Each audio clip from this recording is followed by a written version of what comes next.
دور حاضر فتنوں کا دور ہے۔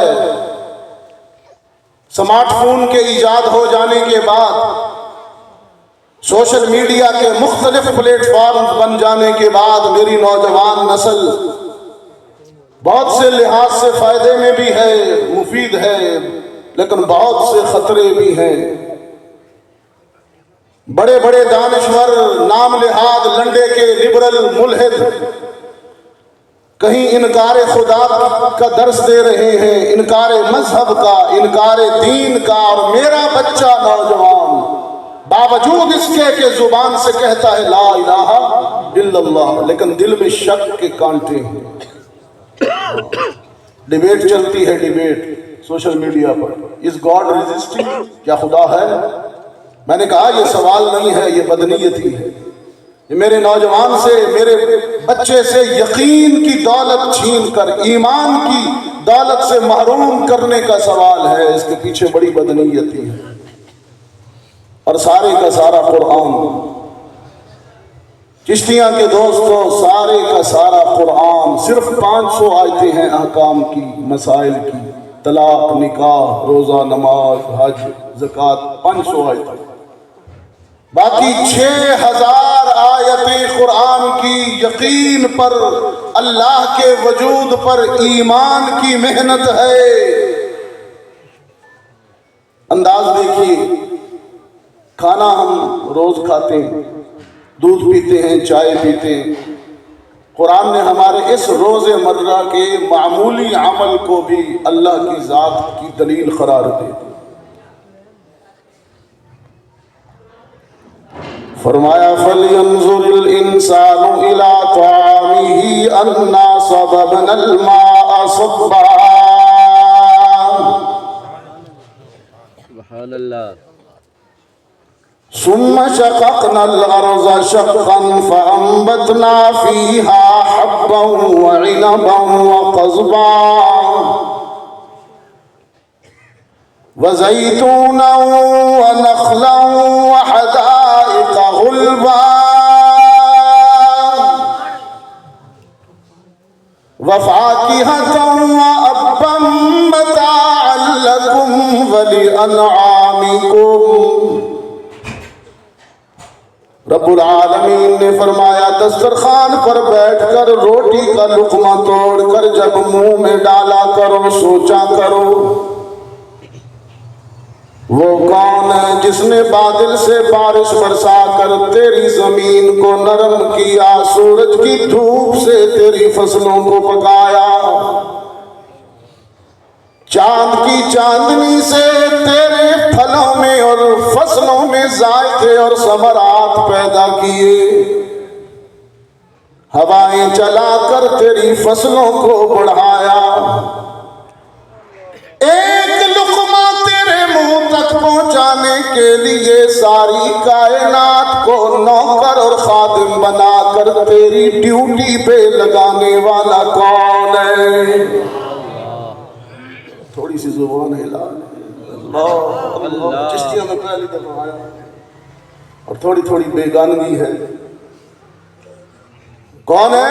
اللہ۔ ہلا، کام آئے گا، کام آئے گا، اگر مرنا پڑ گیا تو یہی زبان پہ یہی جاری ہوگا، اللہ کہیے، اللہ۔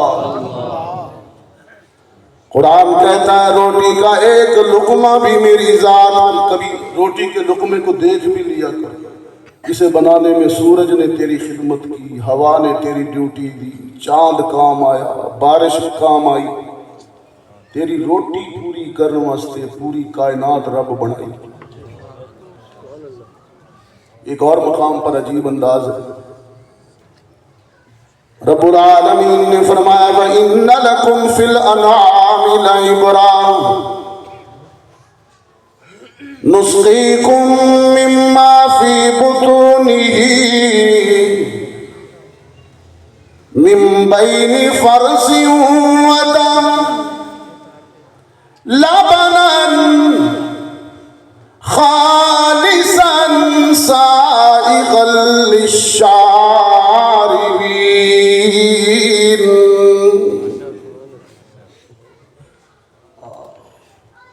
پھر پڑھتا ہوں آیت، روٹی دا ایک لقمہ بھی میری پہچان کراندا ہے تے دودھ دا ایک گھٹ بھی میری ذات دا پتہ دیندا ہے۔ فرمایا وَإِنَّ لَكُمْ فِي الْأَنْعَامِ لَعِبْرَةً نُسْقِيكُم مِّمَّا فِي بُطُونِهِ مِن بَيْنِ فَرْثٍ وَدَمٍ لَبَنًا خَالِصًا سَائِغًا لِلشَّارِبِينَ۔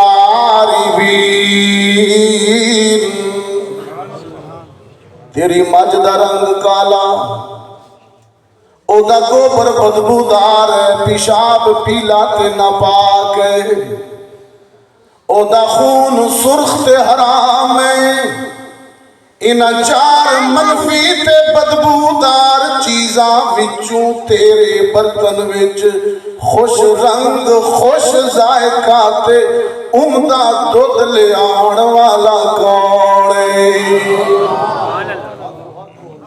اللہ۔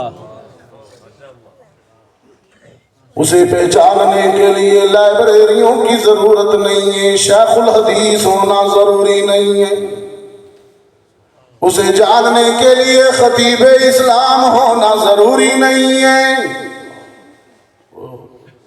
ایک عرب میں بدو تھا، بدو دیہاتی کو کہتے ہیں، چرواہا تھا، بکریاں چراتا تھا۔ کسی دوسرے نے وہ پوچھ لیا کہ تو رب نو کہنے جانے، کتاباں تو کوئی نہیں پڑھی، اللہ کو جاننے کے لیے عقل سلیم ہونا ضروری۔ اس نے کہا البارۃ تدل علی البعیر والاثر يدل على المسیر وهذا النظام العجیب الغریب کیف لا يدل على صانع اللطیف الخبیر۔ راستے میں چلتے ہوئے مینگنیاں نظر آ جائیں، یقین ہو جاتا ہے بکریاں گزری ہیں، مینگنیاں پئیاں ہوں، بکریاں نظر نہ آن، مینگنیاں نظر آن، یقین کر لیں انہوں بکری گزری اس۔ استدلال دیکھیے، استنباط دیکھیے۔ راستے میں چلتے ہوئے مینگنیاں نظر آ جائیں، تمہیں یقین ہو جاتا ہے بکریاں گزری ہیں۔ فضلہ گوبر اور لید نظر آ جائے، تمہیں یقین ہو جاتا ہے جانوروں کا ریوڑ گزرا ہے۔ مٹی پر اور ریت پر انسانی قدموں کے نشان نظر آ جائیں، تمہیں یقین ہو جاتا ہے انسانی قافلہ گزرا ہے۔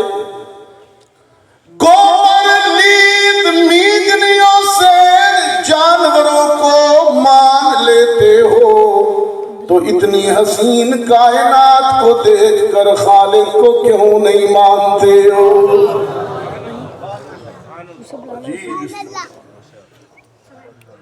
اب مینگنیوں سے بکریاں سمجھ آتی ہیں تو چمکتا ہوا سورج، مہکتے ہوئے پھول، چمکتے ہوئے ستارے، برستی ہوئی بارش، تمہیں خدا پر یقین کیوں نہیں دلاتا؟ قرآن کریم کہتا ہے، اچھا سنو نا قرآن پھر ہے تھوڑا تھوڑی روح نو سیراب کریے، اپنی روح نو بھی سیراب کر۔ قرآن کہتا ہے مجھے جاننے کے لیے اگر سورج سمجھ نہیں آتا، چاند سمجھ نہیں آتا، اتنی استعداد نہیں ہے، اتنی صلاحیت نہیں ہے، تو پھر دور کیوں جاتے ہو؟ کبھی کبھی شیشے کے سامنے کھڑے ہو جایا کرو، اپنے آپ کو دیکھا کرو، سوچا کرو، وہ کون ہے جس نے پانی کی ایک بے جان بوند کو اتنی حسین تصویر بنایا ہے؟ ثم جعلناہ نطفة فی قرار مکین ثم خلقنا النطفة علقة فخلقنا العلقة مضغة فخلقنا المضغة عظاما فكسونا وتكسون العظام لحما ثم أنشأناه خلقا آخر فتبارك الله أحسن الخالقين.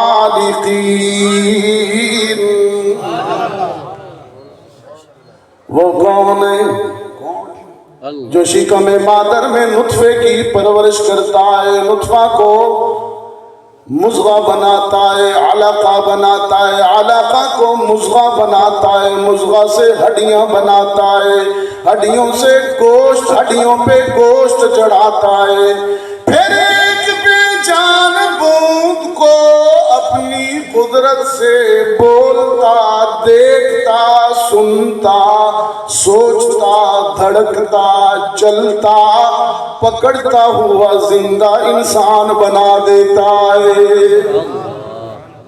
وفی انفسکم افلا تبصرون.